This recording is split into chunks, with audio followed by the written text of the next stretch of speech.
Spiritual Direction from Dante, Avoiding the Inferno, a book by Father Paul Pearson of the Oratory. Canto 23. Topics: Evil is never unpunished. The Christian life frees us from burdens. Joyless saints. Walking with a clear conscience. Life can seem very unfair. People who break the rules and take advantage of others appear to be the ones who get noticed and get ahead. This world seems to reward cheaters and complainers, and the squeaky wheels who are the ones who always get the grease. Although there are some instances of these cheaters receiving their just punishment, often we are left to contemplate what seems like a very unjust world. Christians can trust that God's justice is always achieved, though, whether through the sufferings of the next life or from the twistedness that sin causes even now, crime never goes unpunished. As we begin Canto 23, Dante and Virgil begin their solitary search for the intact bridge in a solemn, almost ecclesiastical manner. They walk like friars, in single file. This quasi-liturgical tone helps to prepare us for the following ditch, where we will find one liturgical theme after another, because so many of the sinners there were not only clerics, but used their status in a fraudulent way, and so find themselves in the pit of the hypocrites. Dante compares the scene at the end of the previous canto, with devils covered in tar, to one of Aesop's fables, the one about the frog and the mouse. The frog agrees to help the mouse across the stream, but secretly plans to kill him.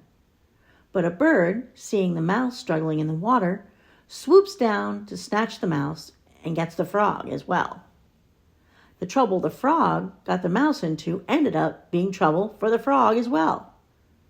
The moral of the fable is that evil intentions are punished.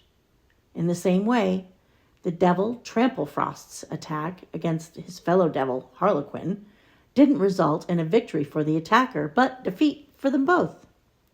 They both ended up cooked beneath the crust and in a tangled mess. Dante's instincts tell him that the evil claws will seek vengeance for their humiliation at being tricked by the escaping sinner and ending up stuck in the boiling tar themselves.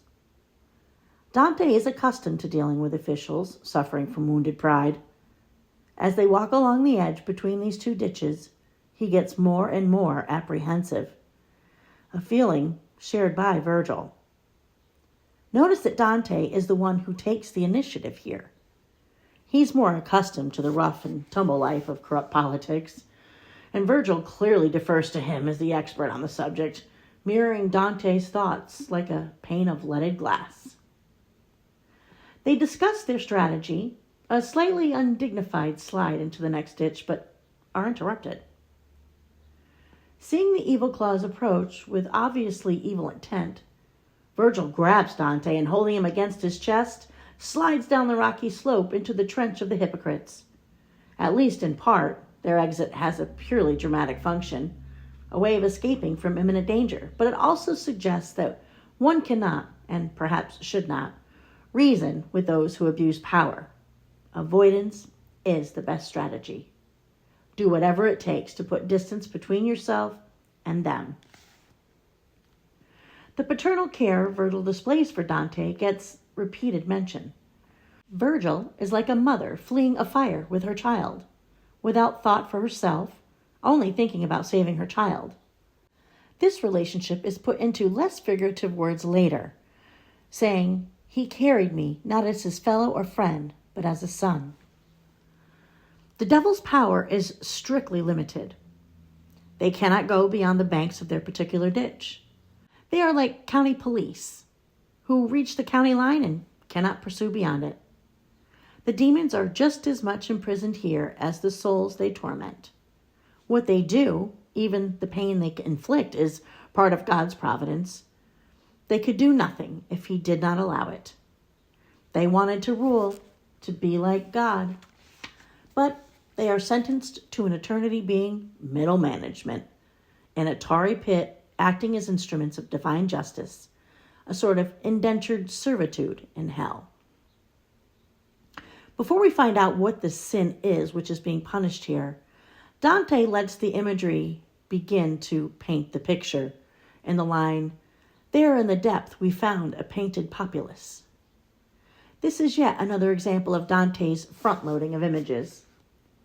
Dante has already set a liturgical tone with his talk of their single-file walk like a procession of friars. And here we come to learn that this is a painted populace, one whose exterior is artificial, not necessarily reflecting the reality beneath. This disjunction between the visible exterior and hidden interior is a recurring theme in this canto. Our Lord told his disciples, "For my yoke is easy and my burden is light," in Matthew 11:30. There are few passages from the gospel that Christians show forth less in their lives than this one. We tend to view the spiritual life as something heroic and difficult. It is ultimately worth doing because of the eternal promises given to us, but in the meantime, it is a sacrifice, hard work. But there is something fundamentally wrong about this attitude, something unchristian. If we find the Christian life basically burdensome, we are living it incorrectly.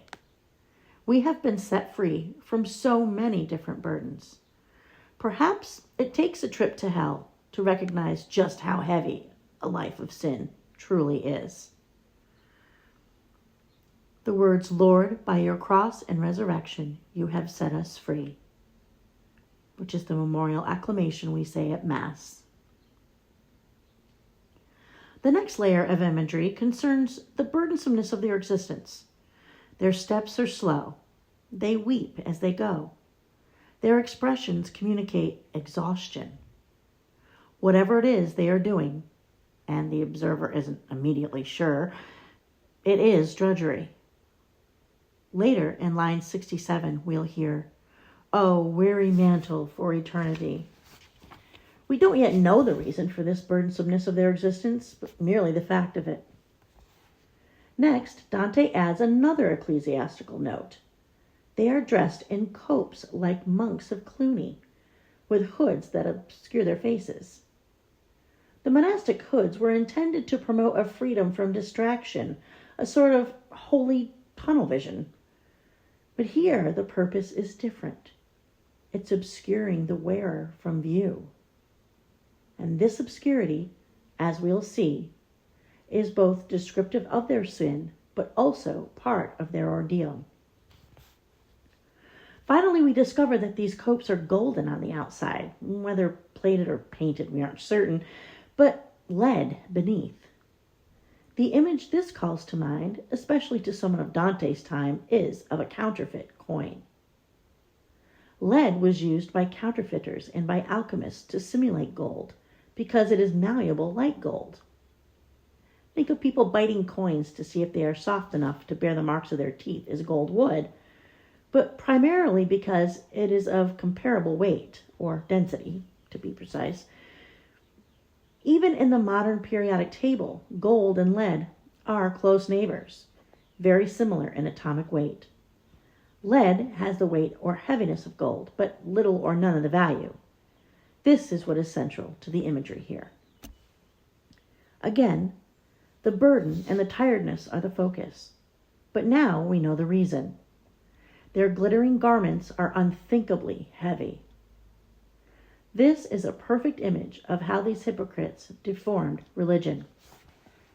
The practice of their religion was intended by God to lift a burden from their shoulders, with the same saying, "And my yoke is easy and my burden is light."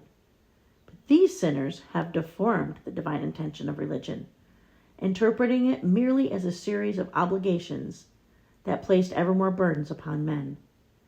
Somehow, these hypocrites, we should think of the scribes and Pharisees whom our Lord labeled with precisely this sin. They have managed to get the purpose of religion entirely backwards.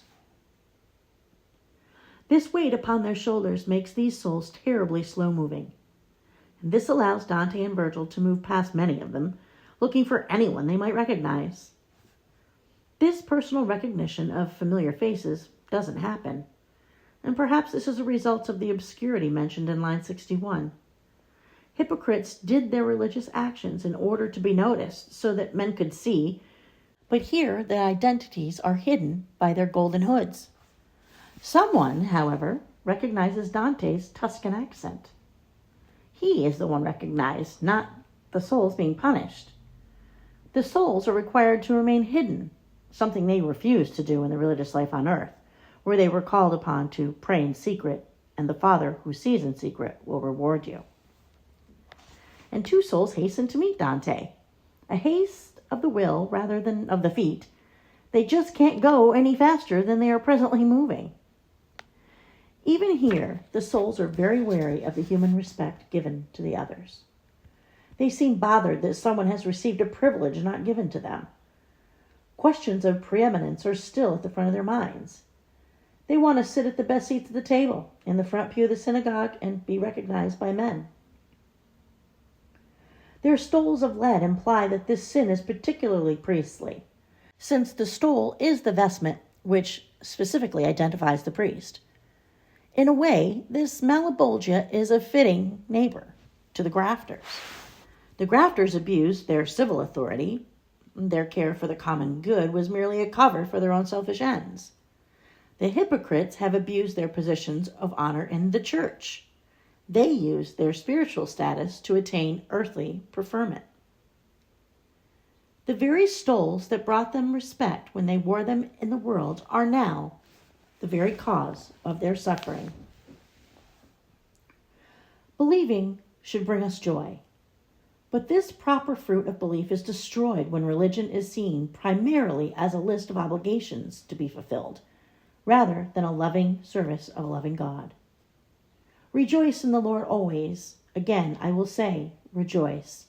Philippians 4:4. Joy is the side effect or natural byproduct of Christian charity. There can be little charity where there is no joy. To maintain a proper attitude to religion, St. Philip would command his followers to be cheerful. The world, he would say, had enough long-faced saints. In fact, the very expression is an oxymoron. These hypocritical souls with long faces made a show on earth of the great work they did in the name of religion and want everyone to notice their fasting. But their long face was a lie and their religion hollow. It does not have true charity at its core. Here, their deception is exposed. Another layer of imagery is added to this liturgical procession of hypocrites clothed in lead. Dante is stopped mid-sentence when he catches sight of a man crucified on the ground, nailed directly to the ground, instead of being lifted up on high as our Lord was, by 3 nails. His suffering produces nothing uplifting, unlike Christ's. Christ's suffering was a triumph. And he said, "When I am lifted, I will be drawing all men to myself." But not so with this man. Instead of offering words of inspiration in the midst of his suffering, as our Lord did from the cross, he merely mutters into his beard. The man is Caiaphas, the high priest at the time of our Lord's crucifixion. He is the one, perhaps with the prophetic vision of his office, who saw that it was good for one man to suffer for the good of the people. And here he lies in hell, naked, crucified, and stretched across the path. He is walked upon by the lead-vested hypocrites, a sort of speed bump in the path of these already burdened souls. One can't help but think that he suffers horribly by being walked upon, but he is also the cause of suffering for others. He makes their passage more difficult as well by making them lift their feet higher to step over him. He is punished here because he imposed unnecessary burdens on people in life, and he continues to be a burden and an obstacle to others here in hell for eternity. The significance of this is immediately explained to Dante by one of the hypocrites. That soul advised the Pharisees that it was fit to martyr one man for the people's sake. What Caiaphas had said is true. Christ is destined to bear the weight of the sins of the entire world, which he did in the Garden of Gethsemane. The sacrifice of Jesus for the sake of sinners is part of God's plan for the salvation of the world. Caiaphas, by virtue of his priestly office, spoke prophetically despite his bad intentions. Again, the interior reality and the exterior are at odds with each other. He was given the grace to see the truth, but twisted that prophetic truth for his own end, staying in power. And now he is living out his own prophecy. He is bearing the weight of the sins of the scribes and the Pharisees he himself was advising. While alive, he manipulated events behind the scenes, but here he lies exposed in all his nakedness. Shame and exposure are an essential part of this punishment. And Caiaphas is not alone bearing the heavy weight of the hypocrites. He shares his fate with Annas and the others who were in on the conspiracy to execute Jesus. They were sharers in his abuse of priestly power and the deceptive manipulation of the gift of prophecy. Moments in our lives happen that are breakthroughs, almost revelations. Something we did not see clearly or understand fully is suddenly obvious to us. It is as though, like a modern-day St. Paul, we feel the scales fall away from our eyes. And sometimes these moments of clarity come rather brutally, as when we make a fool of ourselves or are corrected publicly and humiliatingly. At other times, the awareness is given to us more gently, by God shining a quiet light in our souls during our prayer or in the sacrament of confession. But regardless of how they occur, these moments of recognition are often painful. First, we must face the embarrassment of our previous blindness. How is it even possible that I did not notice how wrong I was for all of these years, when it must have been perfectly obvious to everyone around me? And second, our new understanding calls us to conversion. Now that we see more clearly, we must live differently. Our newly enlightened conscience demands that. We must live in the truth. Virgil is astonished and speechless, staring at the crucified Caiaphas. And part of his astonishment comes from the fact that the last time he passed through this Malebolgia, the crucified high priests were not here. Virgil is accustomed to knowing his way around hell. He's the man with all the answers, and the guide for Dante. And here he is surprised by the change that has occurred since his previous visit.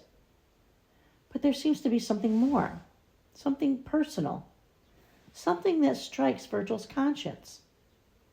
Caiaphas is suffering so terribly here because he was entrusted with a prophetic gift, a gift that he used for evil purposes instead of the divine purpose for which it was intended. He was given the gift to see that Christ was to be the sacrifice for a sinful world, to see that he was the Messiah. And yet Caiaphas stubbornly betrayed that special awareness entrusted to him. Virgil, too, according to the medieval tradition, had been given a prophetic gift. His writings had been seen as a special prophecy of the virgin birth, or a sort of proto-gospel, a message he could have received only as a divinely bestowed gift. And yet, despite this special information, despite his special treatment by God, he still had failed to give God the worship he deserved, failed to live up to the knowledge given to him. Perhaps Virgil saw in Caiaphas' punishment the punishment that he himself should have deserved. Perhaps Virgil is not such a virtuous pagan after all. Immediately, Virgil asks about getting out of there, and he's obviously disturbed by being there. This seems to confirm the fact that Virgil finds this Malebolgia personally uncomfortable. And he is disturbed because what he sees reveals something very important about himself. It is almost too painful to consider, and his first instinct is to flee. The bridges over this ditch are all broken. The evil claws were lying to Virgil. But why did the earthquake accompanying our Lord's death destroy the bridges over the ditches here, only and not elsewhere in the circle of fraud? They aren't materially or structurally any different. The answer seems to lie with the sin punished here, and in particular with the priestly character of this canto. See, in the ancient world, priests were often called by the title of pontifex. The Pope still bears this title in a most exalted form, Pontifex Maximus, the highest pontifex. Pontifex etymologically means a builder of bridges. A priest is called by God to be a pontifex, or bridge builder between God and his people, a link between heaven and earth. Caiaphas, Annas, and their co-conspirators failed to be a bridge between their people and God, even when he was walking in their midst. They fell down on the job. Instead of acting as a bridge, bringing people to full belief in God's revelation, they set up roadblocks to following God incarnate. And so, in this pit, they are just that, obstacles in the road, speed bumps. The fallen bridges are symbols not only of their own failed priesthood, but also of the old priesthood of Aaron being replaced by the one high priest, Christ himself, who will be the way for all people. Christ's death, symbolized by the earthquake, establishes the new covenant, and with the new covenant and its new sacrifice, offered once and for all, a new priesthood is established. The old bridges have been demolished. Virgil is visibly disturbed that the evil clause deceived him. Noble and upright people expect to be treated in an honest way. But is his anger merely because he expects a certain sort of treatment from others, or because he's mortified to have been tricked by the likes of them?